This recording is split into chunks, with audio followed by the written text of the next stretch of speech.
Hey YouTube, this is my TBR video for the 4th read-a-thon I'll be participating in this July.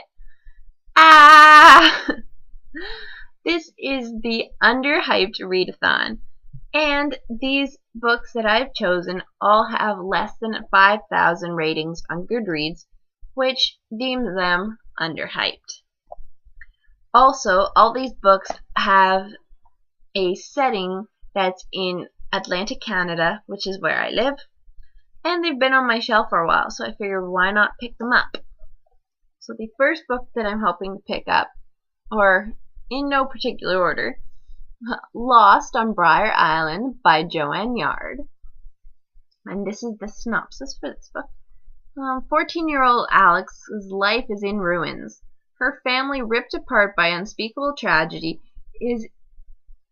She is stuck on Briar Island for the summer with her aunt. At first, Alex is desperate to escape this place, where everyone's business is public knowledge, and there is too much time to think. But the island begins to work its magic, and its quirky characters, rugged landscape, and whale-filled ocean, and Alex forms a special bond with an adventurous baby whale she names Daredevil. Through her attachment to Daredevil and the beauty of Briar Island, Alex slowly begins the long journey towards healing. But everything changes when Alex is suddenly thrown into a life or death struggle. Can she find the courage and the strength to save Daredevil and herself? Moving, funny, and honest, this is a powerful story of losing loved ones and finding yourself. The next is Peggy of the Cove by Ivan Fraser, and this is the first book I'm hoping to pick up. However, I haven't started yet.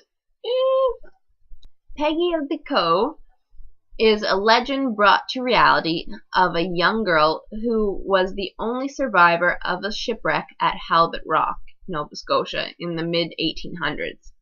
Lived through her ordeal from storm, shipwreck, survival, and rescue during a terrible storm.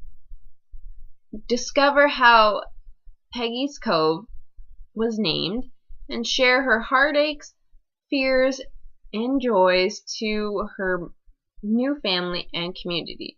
You will laugh, maybe cry, but no doubt enjoy this story whether you are young or young at heart reader. Anna from Away by D.R. MacDonald. And this says, when Anna Starling flees a dissolving marriage in California to save herself and her artistic career in Cape Breton, her life intersects with that of Red Murdoch, a cabinet maker who has recently lost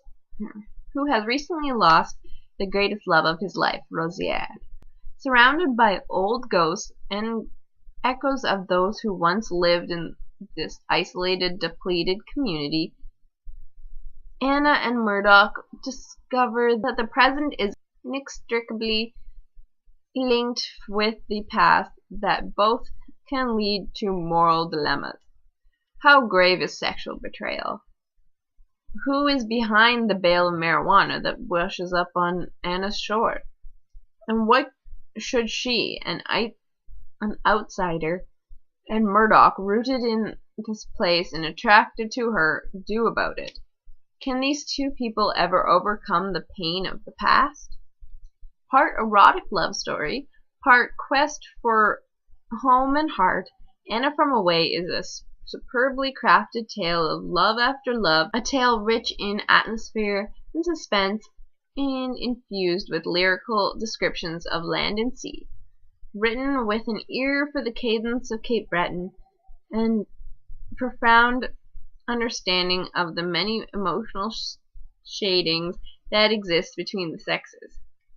This novel is another magnificent work of fiction of D.R. MacDonald. Next, I'm hoping to pick up Love Finds You in Prince Edward Island by Susan Page Davis.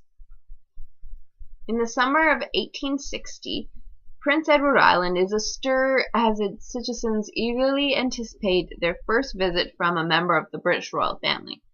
Molly Orland is too poor to be invited to the ball in honor of the young Prince of Wales, but she and several other local young women are pleased when they are hired as extra staff in the house where he will be the guest. There she meets Peter Stark, understeward for the royal party.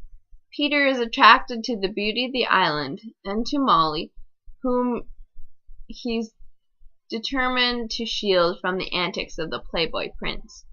When they discover a long-buried secret that may bring shame to Peter's royal employer, will he remain a loyal servant or help Molly and her family get the justice they deserve?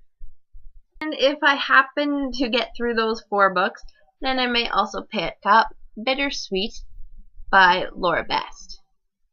Dalhousie Road is a secluded spot in the interior of Nova Scotia, a place where folks generally keep to themselves, aside from a few curious neighbors who watch the goings-on from afar. It's a place where the fields grow unchecked and the woods hold a certain mystic charm to those who are able to hear the voices of the past whispering softly in the breeze. And it's the place where Prue Burbage and her family, after much roving and restlessness, finally make themselves home. But they are barely settled in before Prue's father takes off, leaving Prue's mother alone to care for the family in the time-worn farmhouse they call home. Not long after, Prue's mother takes ill. Knowing she doesn't have much time left, she begins to teach Prue and her older brother Jesse all the things they need to know to take care of themselves and their younger siblings once she is gone. After her mother dies, Prue and Jesse do everything they can to hide the fact that they're on their own, so that they and their brother and sister aren't separated and sent away. But when suspicion rises, Prue and Jesse are forced to take desperate, almost drastic measures to keep their family from being torn apart. Those are the possible 5 books that I'm hoping to read during this readathon. I'd love to know if you're participating in the Underhyped readathon and what books you've decided to choose. So if you'd let me know down below, that'd be wonderful. Also, you can give a link to your TBR video if you happen to make one so that I don't miss that as well. And I just hope that you do enjoy your reading even if you aren't participating in the Underhyped readathon. Have a good day. Bye.